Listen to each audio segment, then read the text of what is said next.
नमस्कार साथियों, edutainment channel पर आपका हार्दिक स्वागत है। आज यूपी टेट 2020 की श्रृंखला में हम लेकर आए हैं संस्कृत स्पेशल वर्ण एवं उनके उच्चारण स्थान। तो आइए हम वीडियो को शुरू करते हैं।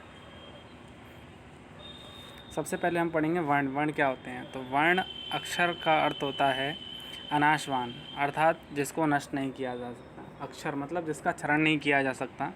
किसी शब्द का वह खंड जिसे खंड खंड नहीं किया जा सकता, जिसका विभाजन नहीं किया जा सकता, वह वर्ण कहलाता है। वर्ण मुख्यतः दो प्रकार के होते हैं, स्वर एवं व्यंजन।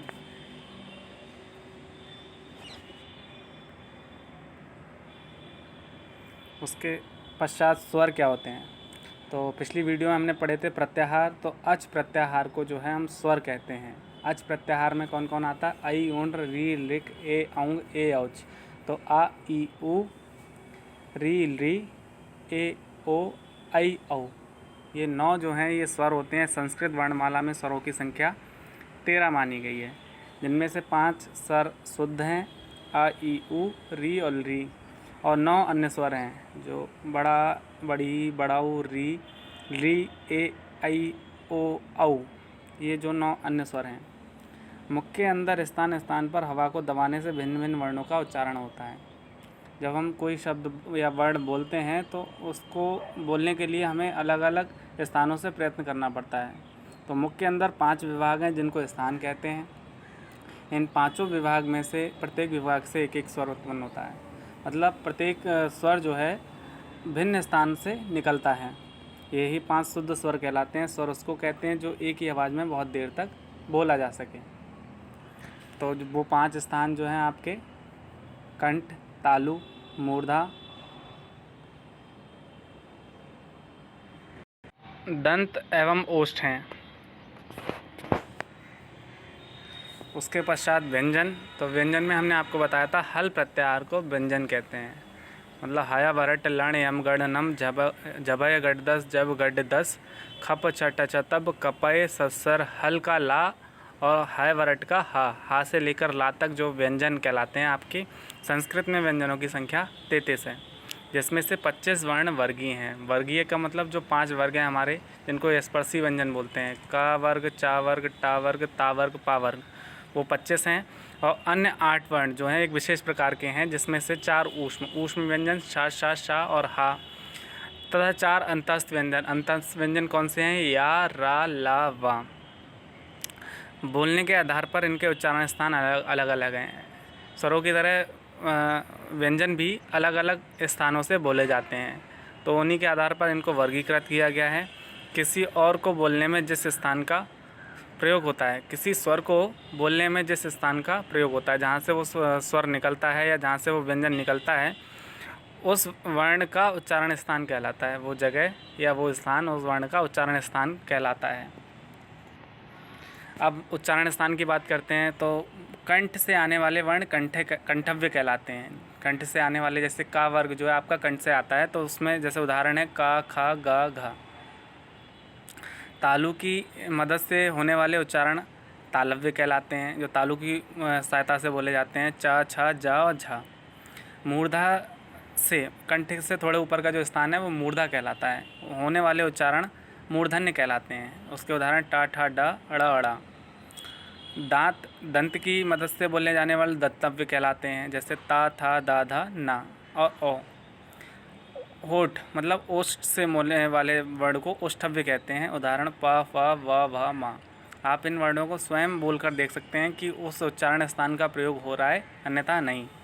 तो ये जो है हमारे स्पर्शी वर्गीय व्यंजनों के उच्चारण स्थान हैं। उसके बाद कुछ हमारे संस्कृत में संयुक्त व्यंजन होते हैं। तो संयुक्त व्यंजन क्या होता है? संयुक्त व्यंजन वो होते हैं जो 2 या 2 से अधिक व्यंजनों के संयोग से मिलकर बनते हैं। तो इन वर्णों के अतिरिक्त संस्कृत में कुछ व्यंजन ऐसे हैं जो 2 या 2 से अधिक व्यंजनों के सहयोग से बनते हैं। इन व्यंजनों को संयुक्त व्यंजन कहा जाता है। संस्कृत में इनकी संख्या 4 है। 4 संयुक्त व्यंजन है। कौन कौन से? छ, त्र, ज्ञ और श्र। ये 4 संयुक्त व्यंजन हैं संस्कृत में। उसके पश्चात या, व, राला, अभी बताया था आपको, विशिष्ट वर्ण है, क्योंकि ये स्वरजन्य स्वरों से बने हुए हैं और ये अंतस्थ व्यंजन भी कहे जाते हैं। ये 4 जो हैं इनको अर्ध स्वर भी कहते हैं, अंतस्थ व्यंजन कहते हैं, स्वरजन्य भी कहते हैं। तो या जो है ई प्लस आ के संयोग से बनता है, तो इसका उच्चारण स्थान तालव्य है। व उ और आ के संयोग से बनता है दंतव्य और ओष्ठ, दंतोष्ठ इसका जो है उच्चारण स्थान है। री और आ के संयोग से बनता है, इसका उच्चारण स्थान मूर्धन्य है। और ला जो है आपका ली और आ के संयोग से बनता है, इसका स्थान दंतव्य है। ऐसी बात करें हम ऊष्म व्यंजनों की, तो इसमें श श शा के उच्चारणों में बहुधा अशुद्धि पाई जाती है। बहुत लोग गलतियां करते हैं शा श और शा में बोलने में, तीनों में बड़ा कन्फ्यूज़न रहता है कि कौन सा शा है कौन सा श है। तो इनके उच्चारण स्थान अगर ध्यान में रहें तो उनका उच्चारण काफ़ी हद तक सुधारा जा सकता है। तो श जो है आपका तालव्य होता है, शा षटकोण वाला मूर्धन्य उसका उच्चारण स्थान है, शा सा दंतव्य है इसका उच्चारण स्थान, और हा का जो है कंठव्य है। तो ये जो चारों वर्ण हैं ऊष्म व्यंजन कहलाते हैं। जब इसमें बोलते हैं तो ऊष्मा का जो है थोड़ा सा मुंह से गर्म हवा निकलती है। ये चारों ऊष्म व्यंजन होने से विशिष्ट माने गए हैं। अब हम आपको एक ये सारणी दिखा रहे हैं जिसमें हमने विशिष्ट सूत्रों के प्रयोग से उच्चारण स्थान याद करने के लिए बताए गए हैं। तो जो कंठ उच्चारण स्थान के वर्ण अगर आपको याद करने हैं तो कौन से, उसका एक जो सूत्र है अकुह विसर्जनीय नाम कंठा। अकुह का मतलब है आ, कु का मतलब का वर्ग, और हा आपका ऊष्म वाला हा। तो 3 आ, का वर्ग और हा, विसर्जनीय विसर्ग, ये सब आपके जो हैं कंठ से बोले जाते हैं। तो इसको आप याद कर लीजिए, अकुह विसर्जनीय नाम कंठा। दूसरा है आपका तालु उच्चारण स्थान, तो इसका जो सूत्र है इचु यशानाम तालु। तो ई छोटा ई, चू का मतलब चा वर्ग, या आपका अंतस्थ व्यंजन, और श ऊष्म व्यंजन, ये 4 हो गए आपके। ई चा वर्ग, या और शा, ये चू यशानाम तालु। नाम जो है ये नहीं है, ये षष्ठी विभक्ति का प्रयोग किया गया है यहाँ पे।